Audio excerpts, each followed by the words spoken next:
ভাইদেরকে প্রশ্ন করব, শেষ বালজার সব বলা তার আওয়াজটা একটু বড় করে দিবেন। আল্লাহ তাআলা আমাদেরকে বলছেন বেগানা নারীর দিকে তাকাইও না। চোখ একবার পড়লে গুনাহ নাই, দ্বিতীয়বার তোমরা চোখ দিও না। কেন বলেছেন কথাটা জানার দরকার। এবার যারা বিয়াতে আছেন খেয়াল করেন। এবার রাস্তা দিয়ে একটা বোন হেঁটে যাচ্ছে, 2025 সালে তার বিয়ে হবে বদদারাট। 2025 সালে তার বিয়ে হবে কোথায়? তাহলে বদদারাটওয়ালা বাইয়ের বউ জন্না ভাড়ায় 2023 সালে হেঁটে যাচ্ছে। আপনি তারে দেখা যা গান শোনাই দিছেন আর মনে মনে খুশি হয়ে গেছেন। আমি বললাম এটা কি তোর বউ হবে নি? কয় বউ না হলে কিছু অন্যের বউরও তো শুনাই দিছি। জিতে গেছে, এখন জিতে গেছে। এবার কাহিনী শুনেন, 2025 সালে বহদ্দারাটওয়ালা বাইয়ের বউ হেঁটে যাচ্ছে জন্না ভাড়া দিয়ে। হেঁটে যাচ্ছে কোন জায়গা দিয়ে?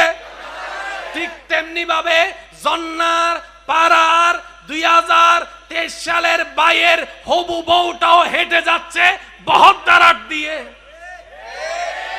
আপনি যেমন অন্যের হবু বউরে শুনাই দিছে, হিসাব বরাবর আপনি অন্যের বউরে শুনাইছেন, সে জানে? আপনার হবু বউরে আরেকজনে শুনাই দিছে, আপনি জানেন না। এবার যখন আপনি বুঝতে পারেন আর বউরে শুনাইছে, এটা কেডা রে? এটা কেডা? কল্লা কাটলাম আমার বউরে শুনাইছে। বন্ধু কয় তুই থাম, তুই অন্যের বউরে শুনাইছস।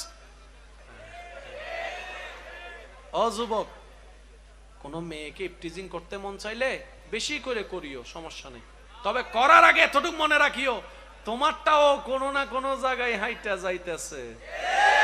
তোমারটাও মোবাইল ঠিকই ব্যবহার করে, তোমারটারও ফেসবুক আছে। তুমি যখন বিয়া বাড়িতে যাইয়া কাগজের নোট করে নাম্বার নিয়ে লাও, তোমারটারও নাম্বার খেয়াল। যখন ক্লাস ফাঁকি দিয়া ঘুরতে যাও, তোমারটার লইয়াও কেউ। কষ্ট পাইছেন নি কোনো? হিসাব বরাবর। আমাদের হিসাবে 19-20 হয়, আল্লাহর হিসাবে 19-20। এবার আমার ভাই যারা এখন বর্তমানে অন রিলেশন আছে, তারা মনে মনে চিন্তা করতে চাচ্ছে তার লগে বিয়ে হয়ে গেলে তো বুঝলাম, যদি তার লগে বিয়ে না হয় তাহলে হিসাব কি হইব? মাইনা নিতে পারবেন? মাইনা নিতে পারবেন? কারণ আমরা সবাই ফ্রেশ চাই। বলেন না রে ভাই, জোরে বলেন না। শব্দটা অসুন্দর হলেও বোঝার জন্য বলা। আমরা সবাই ফ্রেশ চাই। তো একবার দেখতে গিয়ে পছন্দ হয়ে গেলে ফ্রেশ না আনফ্রেশ বুঝার কোনো সুযোগ? এবার বলেন কে ফ্রেশ কে আনফ্রেশ? মা বাবা জানে, ভাইয়েরা জানে, বোনেরা জানে, খালারা জানে, আল্লাহ জানে, আল্লাহ জানে, আল্লাহ জানে।